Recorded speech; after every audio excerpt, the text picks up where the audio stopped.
DD ಪತ್ನಿ ಚೆನ್ನಮ್ಮ ಅವರ ಹುಟ್ಟೂರಿನಲ್ಲಿ ನೀರವ ಮೌನ ಆವರಿಸಿದೆ. ಹಾಸನ ತಾಲೂಕಿನ ಬೊತ್ತಿಗೆ ಹಿರೇಹಳ್ಳಿಯಲ್ಲಿ ಮೌನ. ಹುಟ್ಟೂರಿನ ಬಗ್ಗೆ ಹೆಚ್ಚು ಪ್ರೀತಿಯನ್ನ ಇಟ್ಕೊಂಡಿದ್ರು ಚೆನ್ನಮ್ಮ ಅವರು. ಚೆನ್ನಮ್ಮ ನಿಧನದ ಸುದ್ದಿ ತಿಳಿತಾ ಇದ್ದಂತೆ ನೀರವ ಮೌನ ಆವರಿಸಿದೆ. ನೋಡಿ, ಅವರ ಹುಟ್ಟೂರು ಹಿರೇಹಳ್ಳಿ, ಹಾಸನ ತಾಲೂಕಿನ ಬೊತ್ತಿಗೆ ಹಿರೇಹಳ್ಳಿ ಅನ್ನುವ ಒಂದು ಗ್ರಾಮದಲ್ಲಿ ಹುಟ್ಟಿದಂತಹ ಚೆನ್ನಮ್ಮ ಅವರು ಪ್ರಧಾನಿಗಳ ಹೆಂಡತಿ ಆಗ್ತಾರೆ. ರಾಜ್ಯದ ಸಿಎಂನ ಪತ್ನಿಯಾಗಿ ಇದ್ರೂ ಕೂಡ ಅವರ ಸರಳತೆ, ಅವರ ಸಹನೆ, ಅವರ ತಾಳ್ಮೆ, ಅವರ ಪ್ರೀತಿ, ಪ್ರತಿಯೊಬ್ಬರ ಮೇಲೂ ಕೂಡ ಅವ್ರು ತೋರ್ತಾ ಇದ್ದಂತಹ ಆ ಒಂದು ಪ್ರೀತಿ ಇದೆಯಲ್ಲ, ಪ್ರತಿಯೊಬ್ಬರು ಕೂಡ ಈ ಸಂದರ್ಭದಲ್ಲಿ ನೆನಪಿಸ್ಕೊಳ್ತಾ ಇದ್ದಾರೆ. ಮತ್ತು ಅವ್ರ ಹುಟ್ಟೂರಲ್ಲೂ ಕೂಡ ಅವ್ರು ಹೇಳ್ತಾ ಇದ್ರು, ಅವರ ಸಂಬಂಧಿಕರು ಎಷ್ಟೋ ಜನ ಹೇಳ್ತಾ ಇದ್ರು, ಮಾತನಾಡುವಂಥ ಸಂದರ್ಭದಲ್ಲಿ ಕಣ್ಣೀರು ಹಾಕ್ತಾ ಇದ್ರು.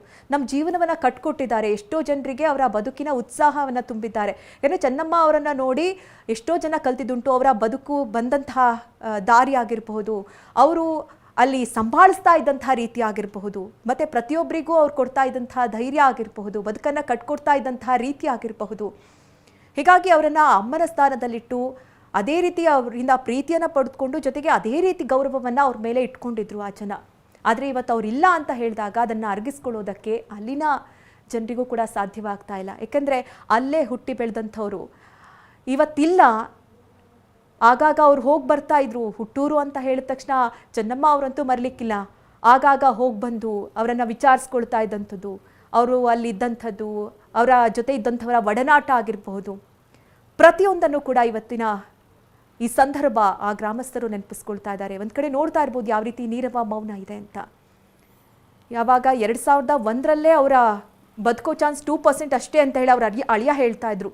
ಆದರೆ 26 ವರ್ಷಗಳ ಕಾಲ ಅದನ್ನು ಎಲ್ಲವನ್ನೂ ಕೂಡ ಬದಿಗಿಟ್ಟು ಮತ್ತೊಂದು ಜೀವನವನ್ನು ಕಟ್ಕೊಂಡಿದ್ರು, ಮತ್ತೊಂದು ಒಂದು ಹುಮ್ಮಸ್ಸನ್ನು ಲೈಫ್ನಲ್ಲಿ ಇಟ್ಕೊಂಡು ಇಷ್ಟುವರೆಗೂ ಕೂಡ ಬಂದಂತಹ ಚೆನ್ನಮ್ಮ ಅವರು ಕೊನೆಯದಾಗಿ ಉಸಿರಾಟದ ಸಮಸ್ಯೆಯಿಂದ ಸಾವನ್ನಪ್ಪಿದ್ದಾರೆ.